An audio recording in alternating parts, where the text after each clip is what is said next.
Hey everyone, it's your favorite cat whisperer here, back with another video that's close to my heart. Have you ever looked at your furry little buddy and wondered if they're trying to tell you something important? Like really important? What if those subtle changes in their behavior are signs that they're not feeling well and time is running out? Today we're diving into something tough but so necessary: how cats act before they die, and the signs you should never ignore. Stick around because recognizing these could save your cat's life or give you precious time to say goodbye. Alright, let's get into it. I'm not a vet, but I've spent years around cats, rescues, my own little mischief makers, and I've talked to experts and fellow pet parents.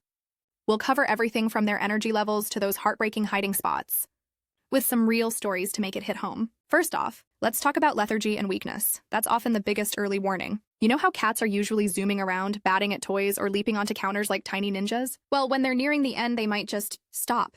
They'll sleep way more than usual, maybe 20 hours a day instead of their normal 16, and when they're awake, they're not really there. I remember my old tabby, Whiskers. He was always the life of the party, but in his last weeks, he'd just curl up in one spot, barely lifting his head when I called. It's like their body's saying, I can't keep up anymore. If your cat's avoiding playtime or struggling to jump up to their favorite perch, don't brush it off as old age. It could be pain from kidneys failing or heart issues. Next up, changes in eating and drinking. Cats are picky eaters on a good day, but a sudden loss of appetite is a massive red flag. They might sniff their food and walk away or stop eating altogether. And water? If they're drinking way more or less, that's trouble. Could point to diabetes or kidney disease, which are common in older cats. Picture this: your fluffy friend who used to beg for treats now ignores them completely. It's heartbreaking, right? Dehydration sets in fast, making their gums sticky and their skin less elastic. I've seen it with a rescue cat I fostered. She went from chowing down to nothing, and it turned out to be cancer. Catching this early means a vet can run tests and maybe extend their comfort. Now, around the halfway mark, hey, if you're finding this helpful and love cat tips like I do, hit that subscribe button and turn on notifications. Moving on to social behavior and hiding. Cats are independent souls, but they crave our love too. When they're not well, though, they often pull away. They'll hide in closets, under beds, or behind furniture, places they never went before. It's instinctual. In the wild, sick animals hide to avoid predators. But for our pets, it's a sign they're in pain or feeling vulnerable. One viewer shared a story about her Siamese who suddenly vanished into the basement for days. Turns out it was liver failure. If your cat's avoiding cuddles or isolating, it's time to gently coax them out and head to the vet. Don't force it, but pay attention. It's their way of saying, I need help. Let's not forget physical appearance and grooming. A healthy cat's coat is shiny and soft, but as they decline, it gets dull, matted, or greasy because they stop grooming themselves.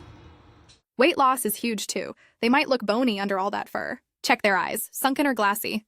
Bad sign. And their paws or ears might feel colder. I teared up thinking about my calico girl. Her once fluffy fur clumped up and she just didn't care anymore. It's emotional, folks, but noticing these changes can lead to palliative care that eases their pain. Breathing patterns are another critical one. Labored, rapid, or open-mouthed breathing screams emergency. Cats don't pant like dogs unless something's wrong, like heart disease or fluid in the lungs. Listen for wheezing or watch their sides heaving. If it's paired with blue-tinged gums, that's cyanosis. Get to the ER stat. I've had nights where I'd sit with a sick kitty counting breaths, wishing I'd spotted it sooner, and finally vocalization or litter box issues.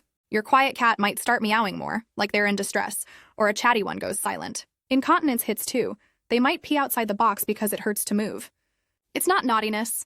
It's a cry for help from things like arthritis or tumors. Phew, that was heavy. But knowledge is power, right? If you see these signs, rush to the vet. Early intervention can make all the difference.